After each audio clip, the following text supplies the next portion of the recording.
Syracuse has done a pretty good job in the transfer portal, but they definitely need more.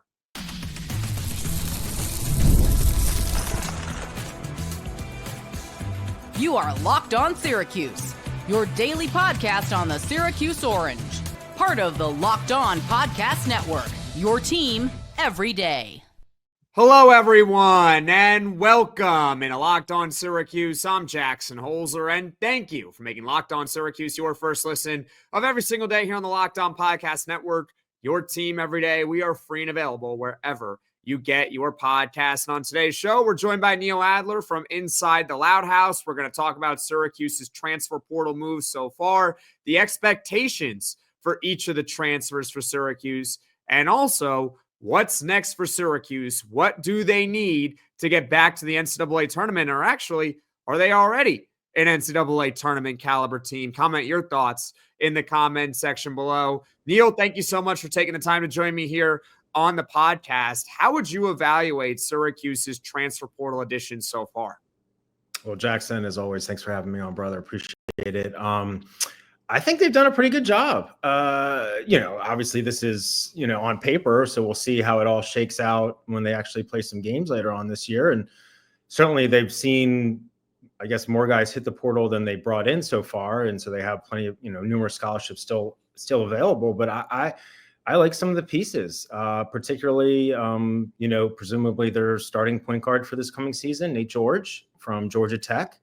I haven't looked today, but I mean, when he committed, in recent days, and I wrote some different stuff on him, I mean, he was a top 40 overall player, according to 247 Sports, and one of the top point guards in the, national transfer rankings, which, obviously you got to take with a grain of salt, but I mean, he's highly rated. And then this other guy, Kingz, was it 45% from three, yep. High volume this past year for Oregon State. So, to me, the three biggest kind of needs heading into the offseason, and obviously, some of it is predicated on, who's going to be leaving, as well as guys, that exhausted eligibility or maybe not so, like, Eddie Lampkin and Lucas Taylor apparently are trying to get their 6th year, 7th year. Hey, good. Hey, listen, more power to them, Might as well try in this day. Yeah, if they can get it and make NIL and, that's, hey, more power to them. I don't see how it happens. But anyway, not to go off on a tangent.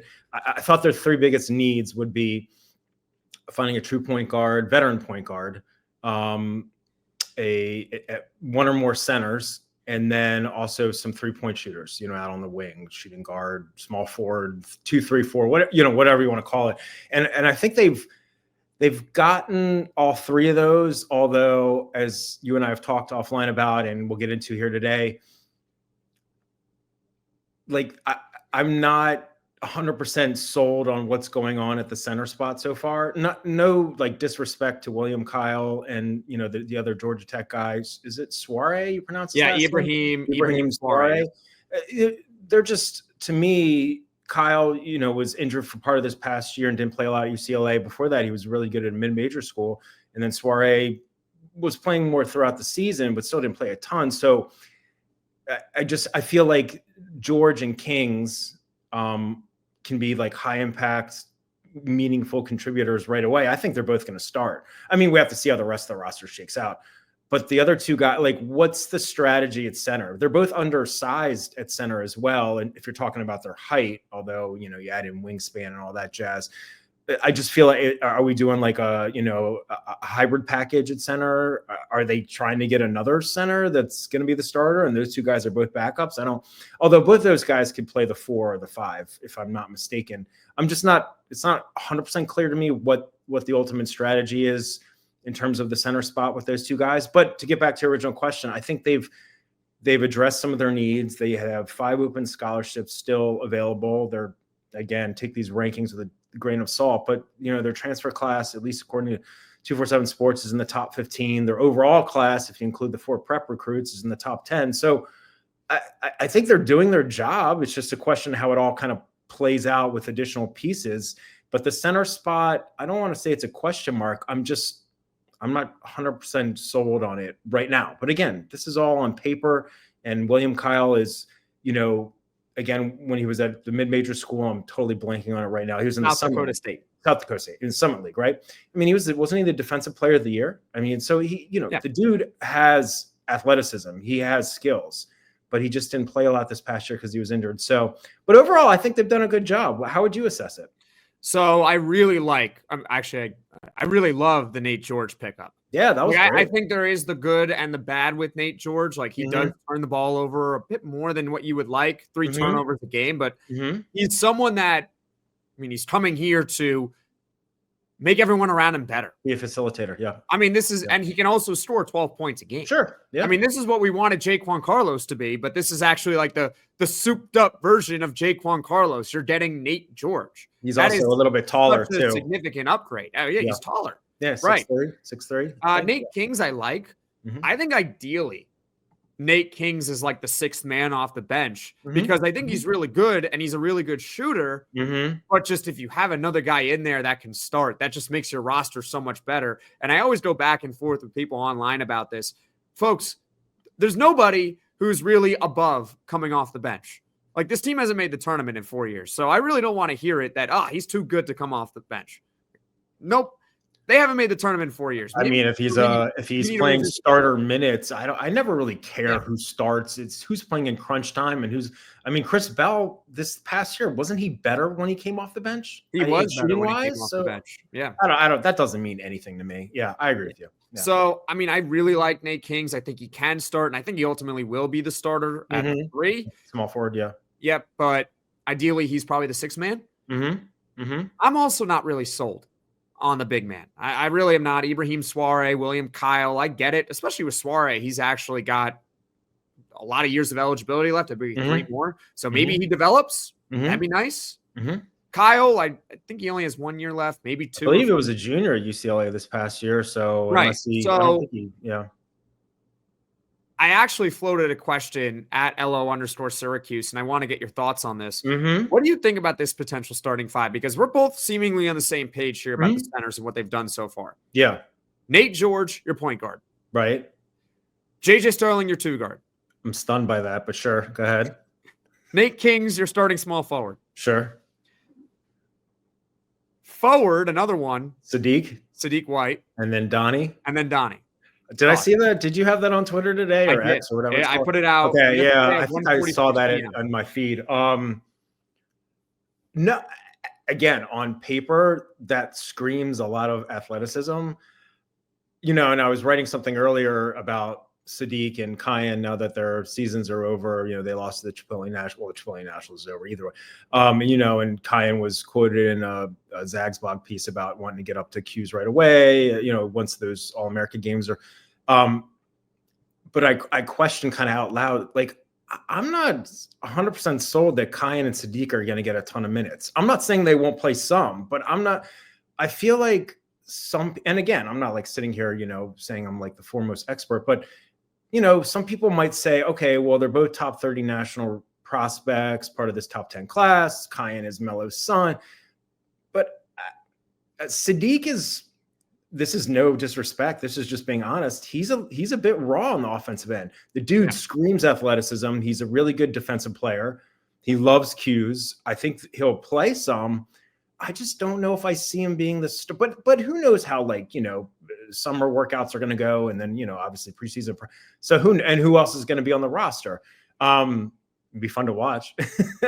I'm not like, I was more going into this season. I was more like wrapping my head around assuming that Donnie would start. I'm not feeling as much that way about Sadiq. I just think that Donnie, ironically, they both, ended their careers at IMG, and Sadiq had a really nice senior year and was one of the all EYBL Scholastic teams, and they got to the Chipotle Nationals. But I just think Donnie was more polished offensively. But that'd be fun. That'd be real fun. Yeah, sure. Why not? The whole center spot is still kind of unclear to me. It is. I mean, I feel like, seeing Mike McAllister, other folks, foremost experts, put up projections, and it seems to be maybe that the thought is Kyle will be the starting center. But again, Get the supplies you need from the site made for the skilled trades, Supply House. Whether you're in plumbing, HVAC, or electrical work, Supply House is the reliable way to order products online. Their easy-to-use website is packed with helpful resources and the latest product info to help you get the job done right. Plus, with a complete inventory of over 200,000 parts from 400-plus top brands, you'll find exactly what you need, delivered fast from coast to coast. You need help with an order? Supply House offers expert support and industry-leading service, so you'll always talk to a real person. And for trade pros looking for an extra edge, their free TradeMaster program offers exclusive perks like a dedicated phone line, free shipping, and discounts on every order. Thousands of skilled professionals are already taking advantage. Now it's your turn. Join the TradeMaster program today at supplyhouse.com/TM and start ordering plumbing, HVAC, and electrical supplies with just a few clicks. Plus, use promo code SH5 for 5% off your first order. That's supplyhouse.com. I mean, he's 6'9", and so is Don. Isn't Donnie 6? Now, Donnie, I think, is 6'9", 6'10", or 6'11". I mean, I assume you want to use that fits your narrative. Nobody actually knows. Yeah. I think Sadiq White is listed at 6'8" or 6'9". 6'8", 6'9". Obviously, he needs to add strength, just like Donnie does. Yep. So, and I think Mike Waters had an interesting piece about like the recruiting strategy and all that. Like, so, are they going after just, especially if we're talking about big men, really athletic guys, maybe not as bruising as like an Eddie Lampkin, but, Eddie had some really nice games in the second half of the year in terms of double-doubles and offensive production. And again, no disrespect, just being honest, but he was super limited defensively. The whole team stunk. Yeah. I mean, it wasn't just him, but they need dudes that can be, to use the cliche, rim protectors. And that wasn't Eddie. And that's, again, no disrespect. That just isn't his game. But I mean, I feel like this William Kyle guy and maybe even Souare, I mean, they're definitely uber athletic. They're just, how they both played at high major programs this past year. I don't remember how many minutes Kyle played average. I can look that up. Only 9.6. But again, he was injured and kind of but Souare ended up averaging around 17 minutes a game. And I feel like I looked at his game log after he announced that he was committing to Syracuse. And definitely in the second half of the year, he was getting more and more time. Still not a ton of offensive production. And 31.3% from the free throw line is that's not good. But yeah, I like we were talking about right before we came on, like they have these scholarships left. It's unclear to me how much, funds they have left, but they're going to add a couple more guys. So, but like, are they done adding like the big pieces? If so, I'm really happy with who our assumed starting point guard will be, as well as Nate Kingz, whether he's a starter or a sixth man or whatever. I just, the big men spot is still kind of TBD for my, and to your point at the beginning of the show, is this an NCAA tournament team? Who the heck knows? I mean, I'd like to think they're going to win more than 14 games and have their worst season in decades. Because if they repeat that, we're going to have a head coaching change, I would assume. And I'm not wishing that. It will be interesting to see who else they get in the portal, because they have 5 open scholarships, don't they? Not that I don't necessarily think the teams are going, whether Syracuse or elsewhere, are necessarily going to always be at 15 I mean, the roster limit is also capped at 15. So, but they just moved the scholarship amount from 13 to 15. I mean, do you need 15 guys? I mean, at that point, it's just like warm bodies, down the line. But who are they going to convince? Like, if we're talking about them getting another big man, you're not going to get like first of all, starts, really high up, like they cost a ton of loot. Yeah. And like they just got a couple of guys that play power forward / center ish. So how you're going to convince Quincy Ballard to come here? I don't think so. Or someone of that. I think we get what you mean. Yeah. On that starting lineup, back to the point about George, Starling, Kingz, White, and Freeman, there was a mixed results or mixed opinions about the question that I asked. It seems to be the consensus, though, is it lacks size, which I don't know why it's such a huge deal when the team that, they did lose in the national title game, doesn't really have a center at all, or didn't.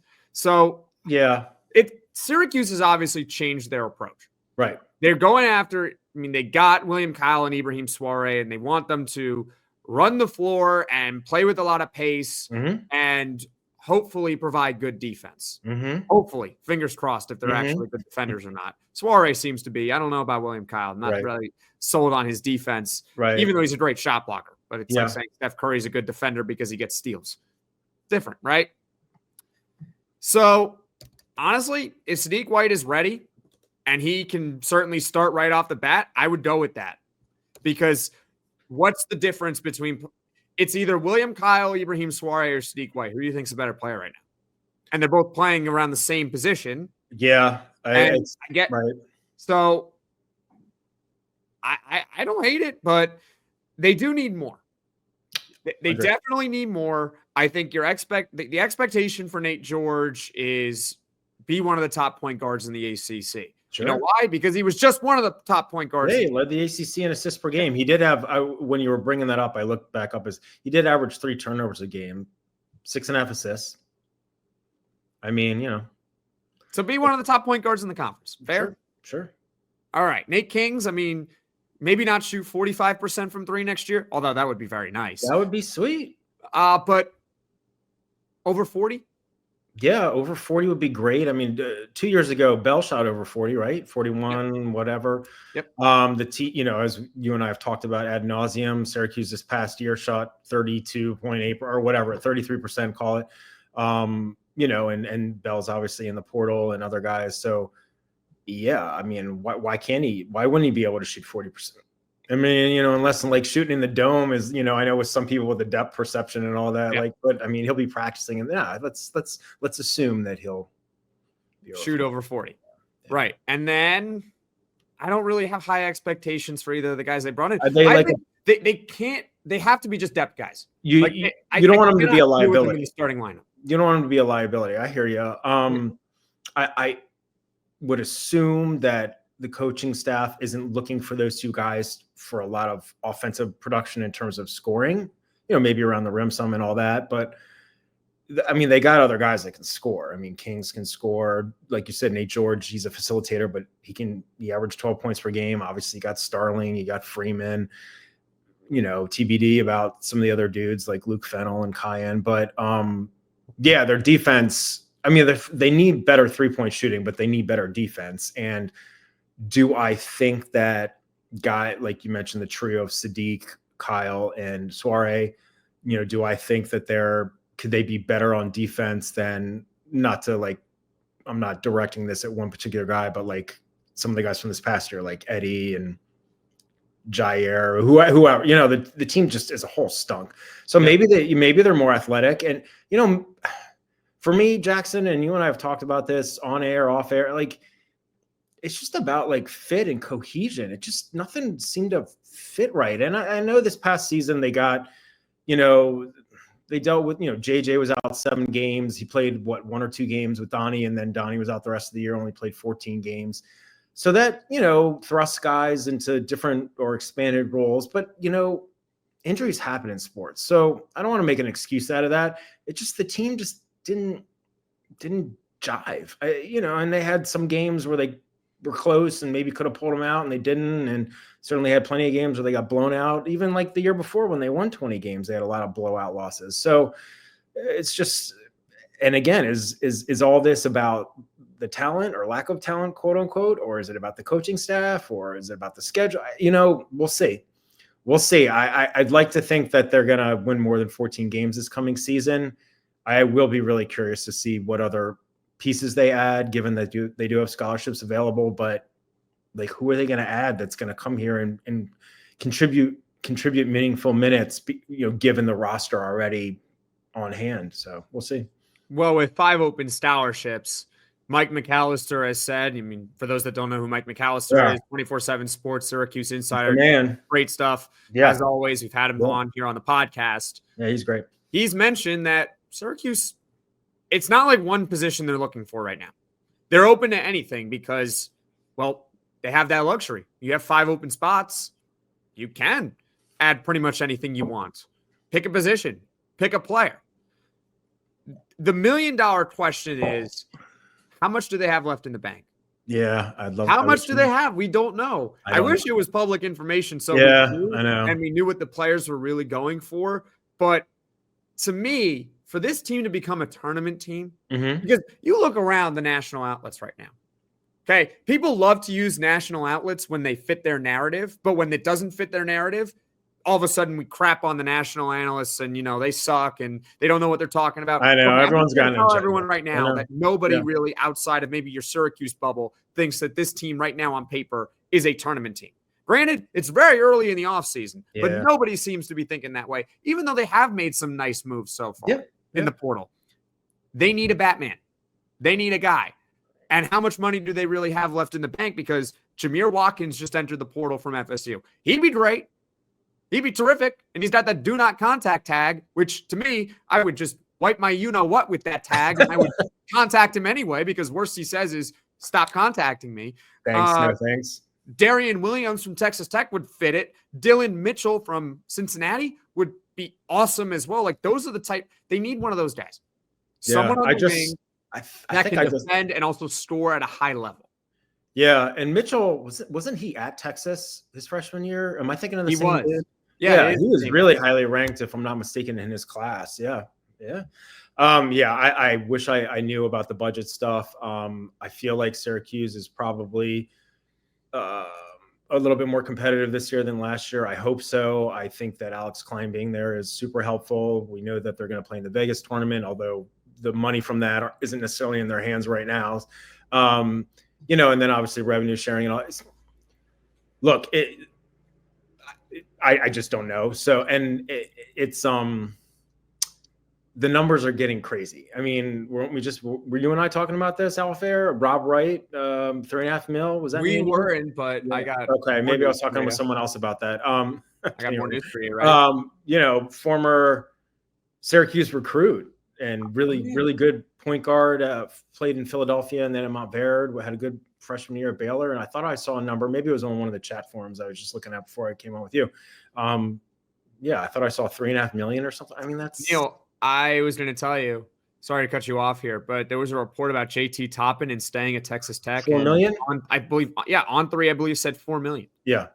I mean, that's insane. He's one of the best players in the country. Oh, so I mean, he was on my fantasy team. I came in third place in my fantasy league, and I had Toppin. He was my first or second pick. For those that don't know, JT Toppin 2 years ago was at a mid-major school, but keep telling us that mid-major schools are bad and they have no good players.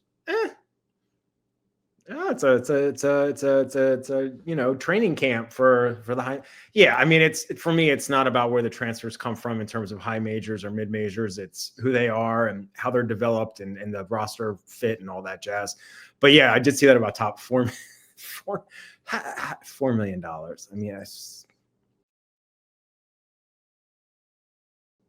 I mean, it's just how there's no end in sight. You want to know something funny too about the team that won the national championship, the Florida Gators? Florida, a lot of and Houston, by the way, too. Yeah, Don't believe they had a single 5-star on the floor.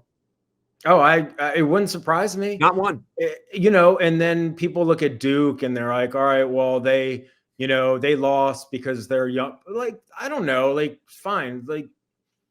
Cooper Flagg was the number one player in the country in his class, but they had upperclassmen. They had Malik Brown. They had Tyrese Proctor. They have other guys I'm just having a senior moment, but it's not like they were all one and dones. They were still a blend of veterans and young guys. And yeah, they blew that lead, but then again, Houston in the title game blew their lead against Florida. So it's it is what it is. But the NIL stuff is just nuts. So to get back to your original point, they're going to add, my guess is maybe 2 to 3 more guys. Yep. Another 3-point shooter, maybe another 4/5, another 3/4.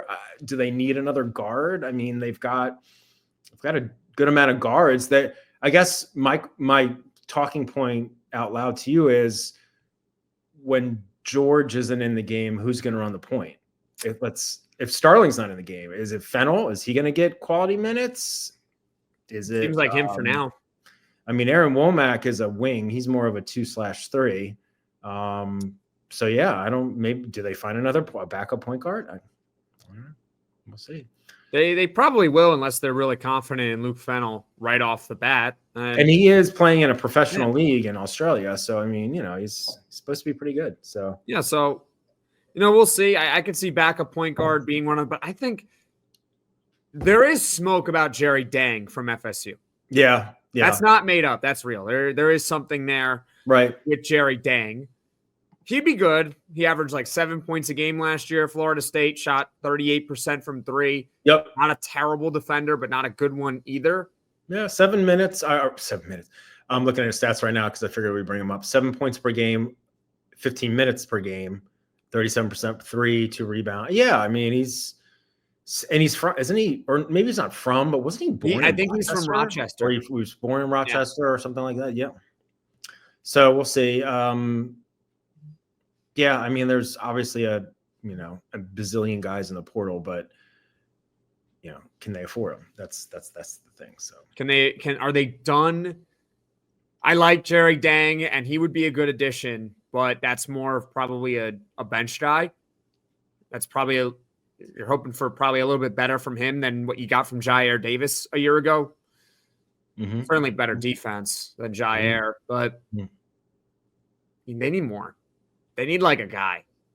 Like Jamir Watkins just makes so much sense. Yeah. Small forward from Florida State, averaged 18 points a game. Decent enough shooter. Not great from three, but also a really good defender out on the wing. Yeah. Was he on if they're going to go small ball, you might as well embrace the small ball. Was he on one of the I'm just looking it up. Was he on one of the all ACC teams? I thought he was. I believe he was second team this past season. All ACC second team. Yep. Yeah. I mean, again, though, if you're Syracuse, how do you convince a guy of that production level to come? Like, what's your sell? So you're saying, he's coming in. Well, yeah, I know money, but like in terms of like fit and playing time, like a dude like that is coming to start. So of course, so he would be starting at small forward then, and then you'd have. Yeah. I don't know how tall is he? I should look that up. 6'7". 6'7". Okay, so that's definitely with a guy like Jamir Watkins. Yeah, like. He's in that rare category of like, he's one of those rare players where he'd basically start on every team in the country. Mm-hmm. So it's not about promising him a starting job because he's going to get one no matter where he goes. Yeah. And to be quite honest with you, I don't really care if Syracuse was like, hey, we're going to promise you a starting job. And then all of a sudden they get this guy, Jamir Watkins. Oh, I'm so sorry, dude. We're not giving you a starting job anymore, but too bad. You just locked in your deal. Suck it up. Like, I'm sick and tired of hearing that this guy's too good to come off the bench or whatever. I can't deal with it anymore because I watch these teams in the NCAA tournament. They seem to all have benches with players that could probably start at other schools. Absolutely. They seem to be more than fine coming off the bench. Absolutely. So you need a guy like Jamir Watkins, in my opinion, or Darrion Williams. But I think Darrion Williams is less realistic. Yeah, I mean, I haven't seen anything as of yet about Syracuse being linked to Watkins. Certainly Deng has heard from, but that's not an apples to orange comparison. I mean, they've been linked to all these other guys and some of them committed elsewhere. And so, and you see dudes entering the portal all the time. I don't know. I mean, again, since I don't know specifically how much they've doled out in funds to, the 4 transfers so far, as well as JJ, Donnie, and the prep dudes, the prep cycle. I don't know if you could get a guy like Watkins. I mean, he's $1 million question. Yeah, that dude's gonna. I mean, he's gonna get what, $1 million plus, $2 million. Oh, I mean, if JT Toppin's getting 4. And that's true. If we assume that that's accurate, then I think a guy like Jamir Watkins is getting minimum 2.5 to 3 alone. I mean, someone's going to pay him. I also saw somewhere where he's testing the NBA draft and intends to stay in the NBA. Okay. So, I mean, that's another wrinkle. I mean, this could be a saga with him where it lasts till June. He did the same thing last year. And that Florida State. Right. And when guys test the waters, which they're allowed to do, and then they have to, withdraw by I don't remember the date, but that gets more complicated in terms of constructing your roster. The portal closes, I think, April 22nd. That doesn't mean guys have to be committed by then, of course, but you're waiting, and that complicates things for sure. So we'll see. Yeah, They should definitely go after Watkins. I'd love that. He did only, I want to say only, I was just looking it up because we were talking about him. He shot 32% from 3. Yeah. I mean, not great, but like who, good. Like not now I'm going to pose the question to you. I'm the host now. Like, who do you think besides Kingz is going to be a reliable contributor if we're talking about 3-point shooting? I mean, I just don't. I'm not saying there aren't other guys. Like Donnie can shoot it, Kyle can shoot it, Fennell can. But I mean, Womack, I don't know how much time he's going to see on the court, so I don't know. Good question. Yeah. I think with a guy like Jamir Watkins, you're not asking him to be a great 3-point shooter. Just obviously credible, Kingz would be someone that you're relying on to be a 3-point shooter. Right. You got to get, then at that point, you would have to get more 3-point shooters in the pool. Right. You have 5 open scholarships remaining. Yeah, you can use 1 on Jamir Watkins. You got 4 others. And even if you're not going to fill them all, you could get 2 more guys maybe that can shoot a 3 at a decent rate. I mean, Jerry Deng is a good 3-point shooter. And he's 6'9". So he's one of those guys that you can go out and look at and say, hey, maybe he could shoot the 3. Maybe your backup point guard is someone that can shoot better than Naithan George. I don't know, maybe. Yeah, George was like, what, 34, 35%? 33.9. Okay. Yeah. Well, he's going in his junior year. I mean, maybe you expect a little bit of upward progression, like a 35%. I'm not going to sit here and go bold on you and say he's going to shoot 38, 39%, but maybe he does get a little better. He got better towards the end of the season. Hey, if he, is averaging 10-plus points a game, 6-plus assists, cuts down his turnovers a smidge, shooting serviceable from 3. And I think that's what you want from your starting point guard, I would say. Yeah. Yep. Well, Neil, is there anything else you'd like to add? No, I just appreciate you having me on. I'm just fascinated to see how this all shakes out, in terms of the rest of the roster construction. And like we were talking about at the beginning, not to beat a dead horse, I just really would love to get a better sense of the strategy on the center spot, just in terms of the guys they have and what they might be pursuing moving forward. But it should be an athletic roster. Whether that translates into wins, we'll see. But it should be fun to watch. And plus, Carmela's going to be at all the home games, so that'll be fun. Yeah. Hopefully they're good. Yes. Well, folks, that's Neil Adler from Inside the Loud House. You can follow him on X at DamnTwin. That's right. I said it. At DamnTwin is his X account. I'm Jackson Holzer. This is Locked On Syracuse. And folks, if you enjoy this podcast, be sure to hit that like and subscribe button. It helps the channel grow a ton. So make sure you hit that like and subscribe button. And folks, we'll see you all again soon.